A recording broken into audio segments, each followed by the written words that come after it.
Alright, peoples. Good night, man. We're talking some boxing. I'm out. Been moving around most of the day. Been a hot one. It's a hot day today. Anyway, I want to talk a little bit about boxing with you guys. You know, I'm saying a lot of things about Eddie Hearn and the DAZN and slave plantation, all kinds of unfair things being said, but you have to admit the DAZN is putting out some really awesome fights, right? And the matchups are really good. Sometimes the matchups, I mean, the competition could actually win the fight, which is really dope because, you know, when we look at other things, okay, there's a lot of stuff going on out here. Hold on a second, let me cross the road before I get knocked down. Okay, go. Yeah, when we look at things like the matchups between Katie Taylor and Pursoon, which was a unification bout. When we look at fights like Anthony Joshua versus Andy Ruiz, which was a great matchup, style-wise and otherwise, because it actually gave Andy Ruiz a really good chance of winning that fight. And he did. And Anthony Joshua could have won that fight. Okay, we saw him going in for the kill. He really started to lose the fight when Andy Ruiz could find his range and really pop him and hurt him. Right? So at the end of the day, those are really good matchups in which we didn't know it, but they were 50-50 fights, or at least they looked like 50-50 fights, and we didn't realize it. They really were genuinely that. And I argue Pursoon won that fight against Katie Taylor. So, you know, I looked at DAZN. DAZN is great. Still not getting the kind of viewership that they need to get. Hopefully that will change with time. They have a lot of boxers, a lot of fighters assigned with DAZN. It is the future. And I think that threat is what's causing people now to play politics and to speak negative of Eddie Hearn. Particularly Eddie Hearn. Eddie Hearn's been under the I've been looking at Eddie Hearn. Yes, sometimes he lies. But for the most part, okay. I may have to put on, let me see if I can. Oh no, it's a little bit too dark now. So it's going to be super dark on the video. Too bad. My lighting, I'm walking away from where I was. My home is not too far away from here. So yeah, but when I look at what Eddie Hearn is putting on and what the DAZN is putting on, and not only the events that they're putting on, but how they're treating their fighters. They're giving the fighters the fights they want. So if the fighter say, I want this fight, they get the fight. You know, not just the middleweight division, but if you look, the heavyweight division. Remember, Andy Ruiz is a PBC fighter. He's a PBC fighter, right? Al Heyman's fighter. Eddie Hearn made that possible. Where Andy Ruiz, which I mean, there was talk always that Andy Ruiz was a better fighter than Jarrell Miller, more dangerous, right? Well, that's proven now, right? And hopefully, and we are going to see that rematch with Anthony Joshua and Andy Ruiz. Anthony Joshua wants it back in Madison Square Gardens, which I hope that happens because, honestly, I think Anthony Joshua has what it takes to beat Andy Ruiz as well. At least, if he boxes, he has to be very careful, though. He has to box a certain way. And Andy Ruiz has what it takes to beat Anthony Joshua, so it's really fantastic. I really like it. The matchup, and styles make fights. People say it was a bad style matchup. That is bad style matchup for those who don't want great fights. If you want great fights, Anthony Joshua been in exciting fights all the way through. Vladimir Klitschko fight was an exciting fight according to Max Kellerman. All right? And the thing that makes these fights exciting, and you are excited about them, is that these fights, guys are getting knocked down, guys are getting knocked out, you know, it's ending in a stoppage. The guys don't have as good enough defense to always protect themselves, so it's not really necessarily a one-sided bout. And that's what DAZN is bringing to the table. I think DAZN, I gotta be honest, all around the board, boxing has kind of elevated of late. So you're getting higher quality fights, and you're getting more exciting fights sometimes. And the guys are going in for the kill. Joshua went in for the kill after he hurt Ruiz. He wanted to make a statement, obviously, and it backfired on him. He always say, don't go in for the KO. You may be going in wanting a KO, but you can't go in there fighting like if that's what you're going for because you can get KO'd yourself. And in the case of Anthony Joshua, that's what happened. Ninja got KO'd. I enjoyed those fights. I think that people are hating on Eddie Hearn, who is moving from a demographic of the UK to the United States of America. But he's doing a hell of a job. DAZN is doing a hell of a job. And we still have to look forward to some more unification bouts with Maurice Hooker and Ramirez. Right? That's top rank now, messing around with Matchroom. So, I mean, if you look at it on DAZN, when you look at it, oh, by the way, I think, if I'm not mistaken, I might be wrong, but I do think there's a top ranked fighter who fights on DAZN. I think it's, what's his name? He's with Clarissa Shields and Andre Ward's camp. I forgot what his name is. I think he's a top ranked fighter, and he's fighting with DAZN. And I think also that my boy who used to fight on PBC, I forgot his name now. You know who I'm talking about. Who got the sensational knockout. It was a nasty knockout, actually. I hope the guy's recovered properly. I forgot what his name is. I think he's a super featherweight or a featherweight. You know who I'm talking about. Yeah, he trains in Mayweather Boxing Gym. He was training with Mike McCallum. Anyway, whatever. That dude, he also, you know. Anyways, oh, my arm is really starting to tire. I'm going to sit down, enjoy a little time here in this park, drink some water, answer some questions, because we're in that boxing hangout right now. We got some guys, man. You got too many armchair experts out here, man. You know, you ask them some really simple questions, and they can't give you answers. And literally boxing questions, like not history of boxing and all that shit. Literally what boxing is about. The actual things, like throwing a jab and shit. And they can't answer you. And I'll be like, what the fuck? You know, they want to ask you questions. You give them a question that's very relevant to what the question they ask. And them motherfuckers can't answer you. You know what I'm saying? And I'm beginning to realize now more and more, less is more. Don't try to talk boxing with people who don't know what the fuck they talking about. Because they're gonna go all over the universe and not really focus in on what really boxing's about.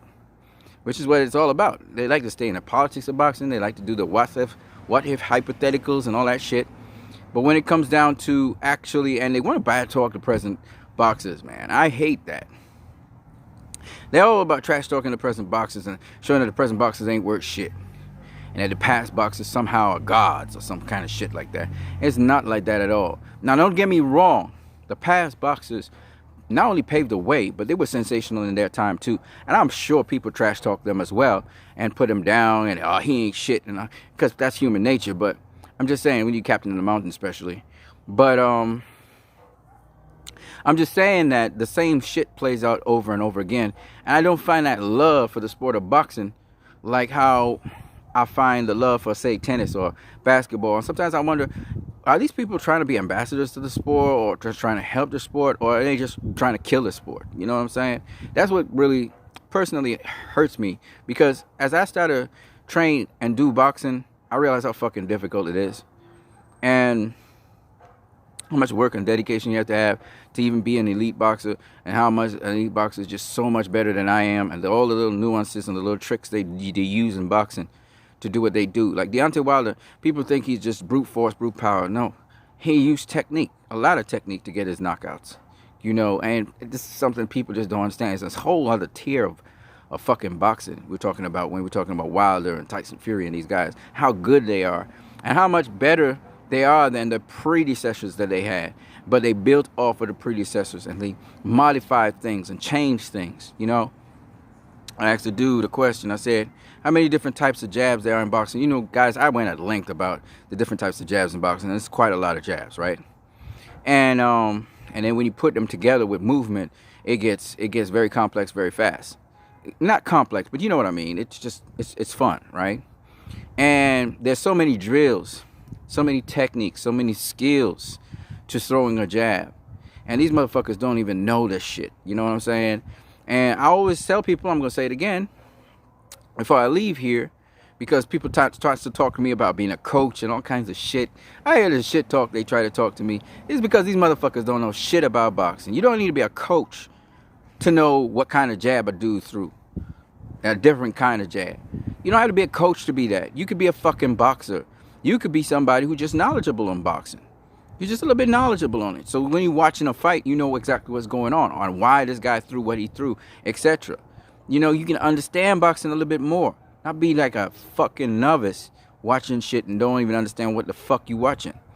And then you be able to understand different levels because the other guy, what he does in reaction to that.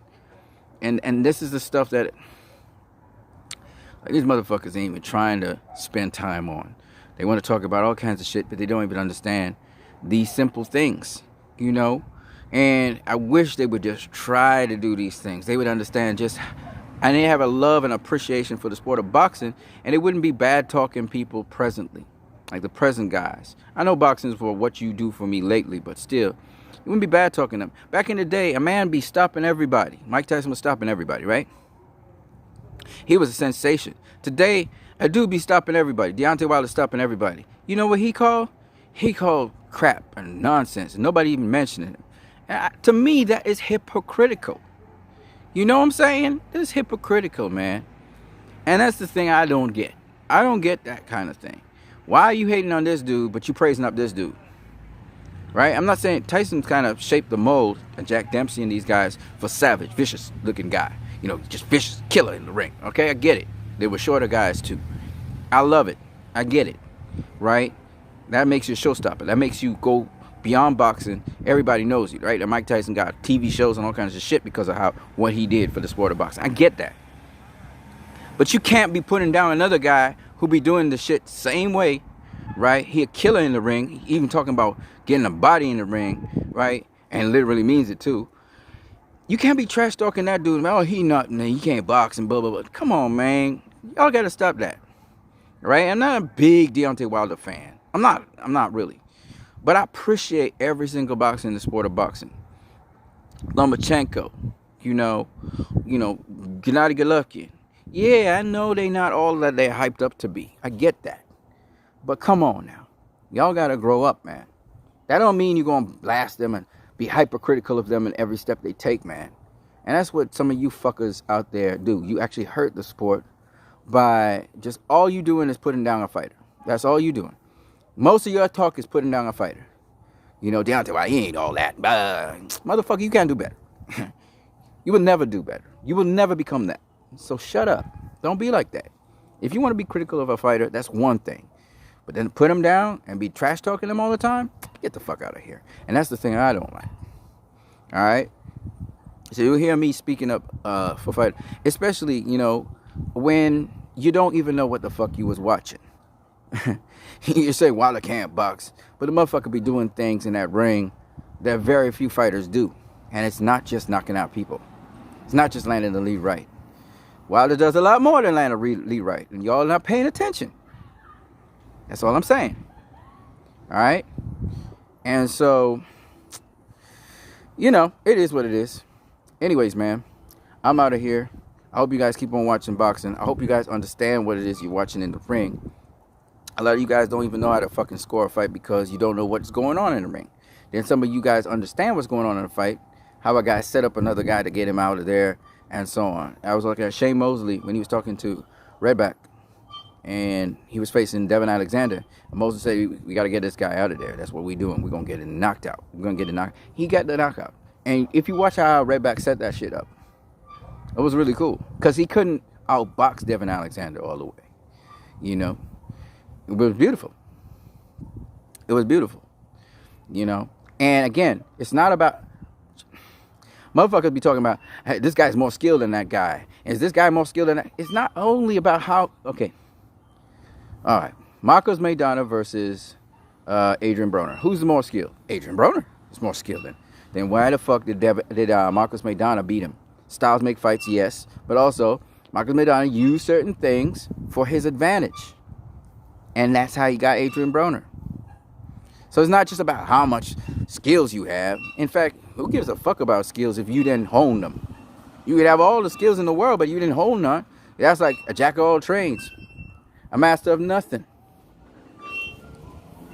So, you know, it's just all these things that it's so much shit to talk about in boxing. And I'm amazed that these folks just don't get this shit. Like, I'm sure if you talk to an actual boxer, somebody who's actually a professional boxer, they'll be able to give you more insight. Some of them, at least.